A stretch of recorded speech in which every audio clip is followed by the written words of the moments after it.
Okay, you mentioned when you were working for the SAPS that you chased a car starting from 500? 500 feet, yeah. 500 feet. Yeah.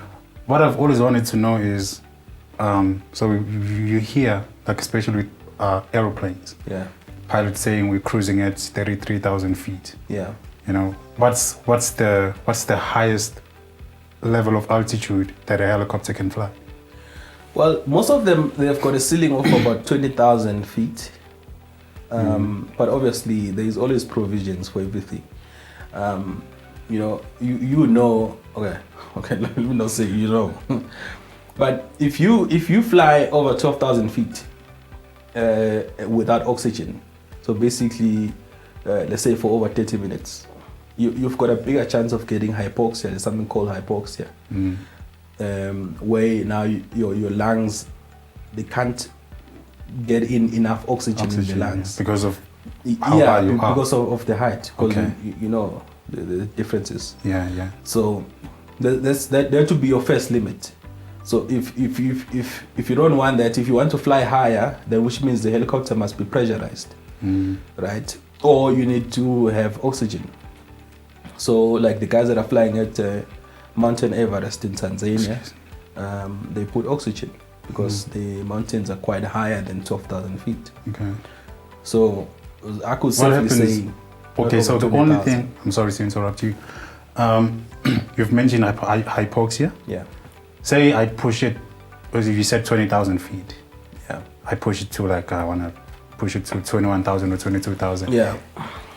Does the helicopter fail somehow, or is it just the only problem is it oxygen, or can something go wrong with the mechanics? Of course, it's all about the performance of the helicopter. Remember, it was designed and tested for certain operations, for certain altitudes. That's why when they give you a certain ceiling, they know that's your limit, right?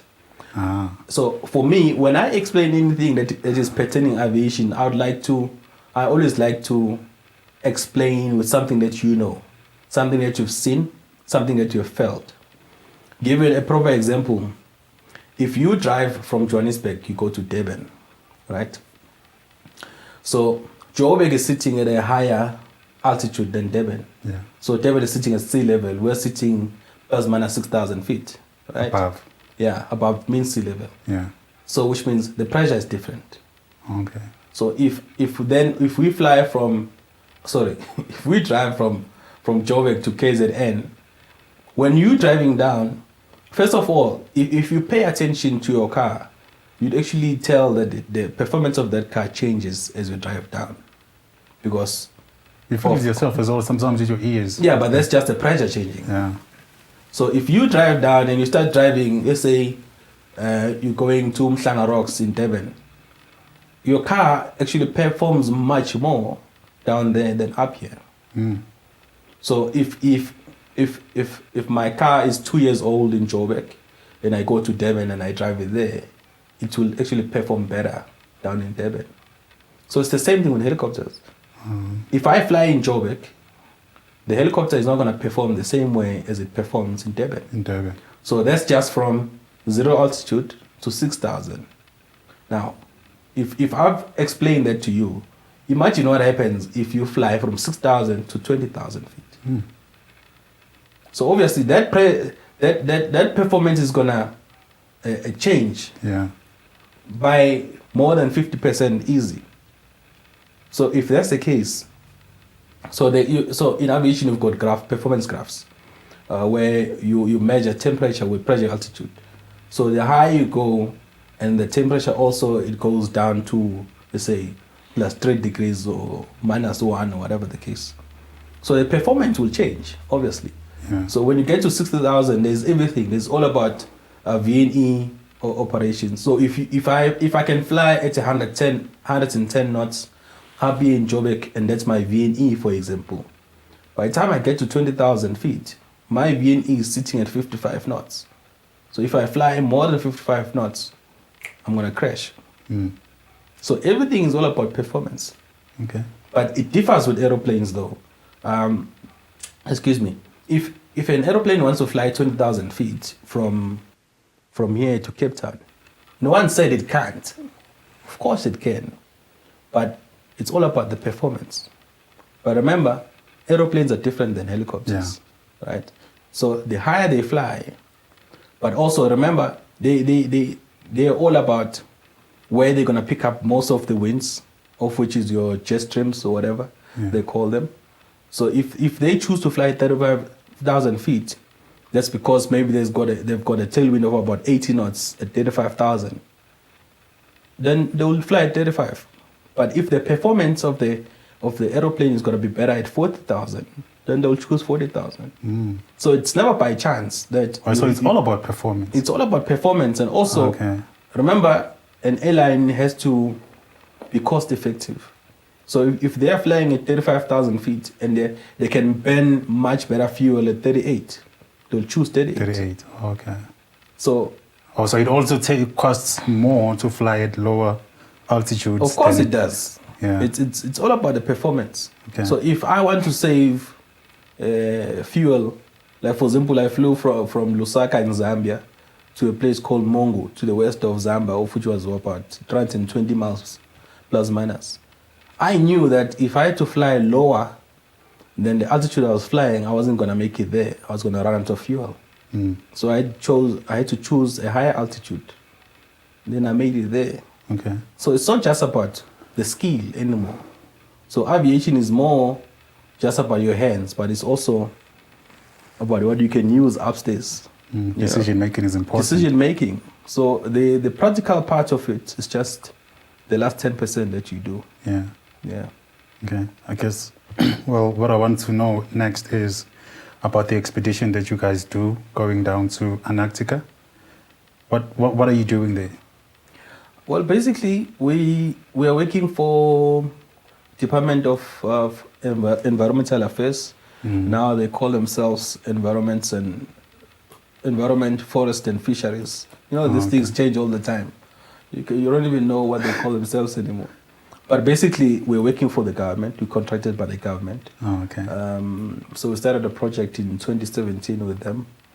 So what it entails is basically about just flying scientists, people from weather services, all of those people, guys from public works that needs to fix the base. The base. Yeah, so the Sanai 4 base is called the Sanai 4 base in Antarctica. So you fly all of those people from the shelf up until you get to the base. So the distance between the shelf and the base is about 80 miles plus minus. Oh, okay. So obviously they can't walk there. You know, it will take them forever. Yeah. And also looking at the conditions in Antarctica as well, it's just dangerous. So how is it like?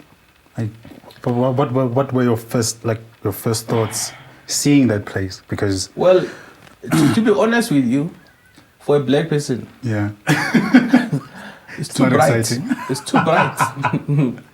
Yeah. When I saw it the first time, to be honest with you, when I saw it the first time, I thought it was amazing. That was the first 3 days. After 3 days, I was like, okay, enough is enough. Thank you. It's too cold. Now it's too cold. It's too bright.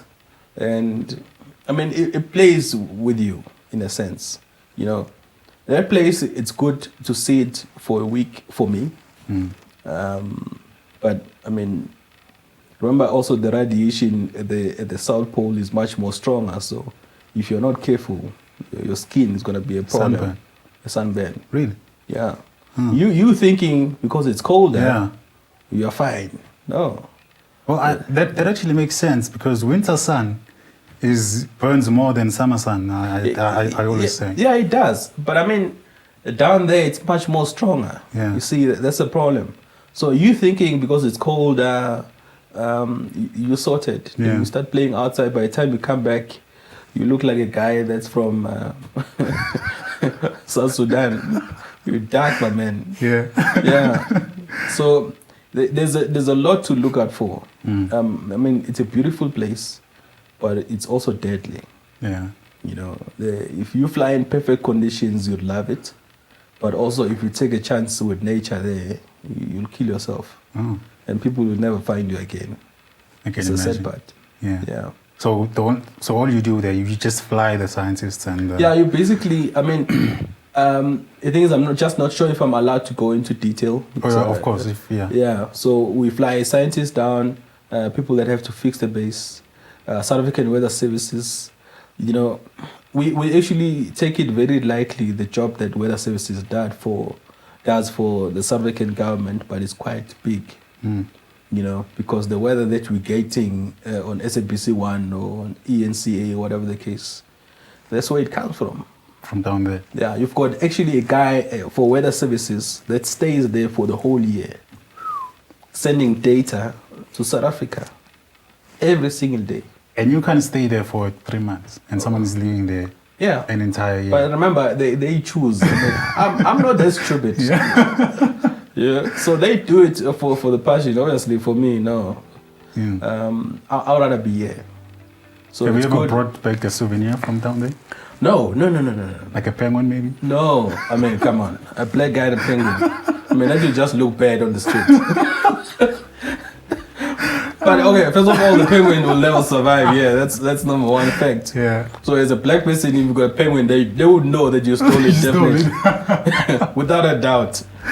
But no, according to the environmental rules, we're actually not allowed to take out anything. Doesn't matter even if we go to Maroon Island, you're not even allowed to take a stone. Oh. Yeah. So the way you go there is the way you're gonna come out. It's like, yeah, you know, you'll be shocked. Waste management, they take that very seriously. Just your plastic bags, your human waste, whatever. Everything that you came in with, you must take out when you leave. Because they are protecting the environment. Of which makes sense. I can imagine. Yeah, makes sense. So unfortunately, no souvenir for me. But I mean, if you ask me nicely, I might think about it. I did. I remember I did. I asked you to bring me back a penguin the last time you went there. Well, maybe not last time. I hope people can just hear you saying that. But it wasn't my fault. Yeah. Okay. Wow. Yeah. That's very interesting. I would love to go there someday. Maybe not stay forever because I don't do cold weather. I enjoy my suns and my shorts, so I can never. Yeah. I mean, it depends. I mean, I think white people definitely. You know, if we took the whole of DA and the whole of Kapstad, took them to Antarctica, I think they would definitely love it. Oh, jeez. Yeah. Okay. I'm joking. No, that's fine. Yeah.